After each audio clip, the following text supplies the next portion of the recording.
স্বার্থে সেই কাজ করে, যে নামেই করুক সেই কাজ যাতে করে সেটা আমরা চাই এবং আমরা সেই জন্য আবেদনও রাখছি, এখানেও সেটা রাখছি।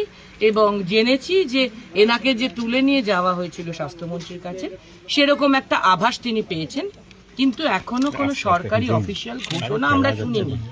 সেই জন্যে আমরা সেটাও একটু করতে চাইছি। কিন্তু আবারও বলছি, কুণালদা বলেছেন, আমরা স্পষ্ট চাই, প্রথমত মৃত্যু নিয়ে কোনো রাজনীতি আমরা করতে আসিনি। মমতা বন্দ্যোপাধ্যায়ের পক্ষ থেকে আক্রান্ত পরিবারের পাশে দাঁড়াতে এসেছি।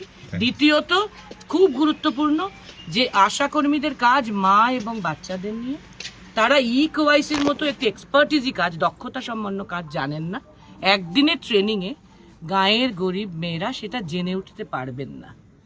আমরা নই যে শহরের ফটফট করা বাবুরা, তো তাদের আর একটু সময় দিতে হবে। এবং এটা আদৌ এই পলিসিতে আশাকর্মীরা এফেক্টেড হচ্ছেন কিনা, কম টাকায় যতটুকু তারা ভাতা পান তাতে এত বড় কঠিন কাজ তাদের করার কথা না, সেটাও দেখতে হবে সরকারকে বিবেচনা করে। এর জন্য আলাদা দিতে হবে কিছু তাদের পাশে অনারেরিয়াম। এবং আমরা এসআইআর এর সময় ভোটের আগে দেখেছি এইভাবে অন্যায় চাপ দিয়ে বিএলওদেরকে অনেকে মারা গেছে, আত্মহত্যা বা হার্ট অ্যাটাক বা স্ট্রোক।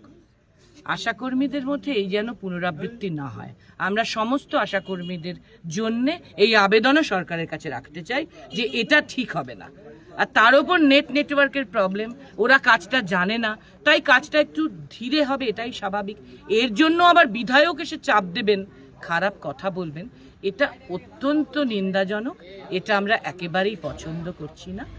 বিধায়ককে যেন সম্মানীয় মুখ্যমন্ত্রী একটু শেখান, একটু বাড়িতে পাঠান, একটু দুঃখ প্রকাশ করান, বা সরকার থেকে যেন বলা হয়, আশাকর্মীদের যেন একটু আশ্বস্ত করা হয়।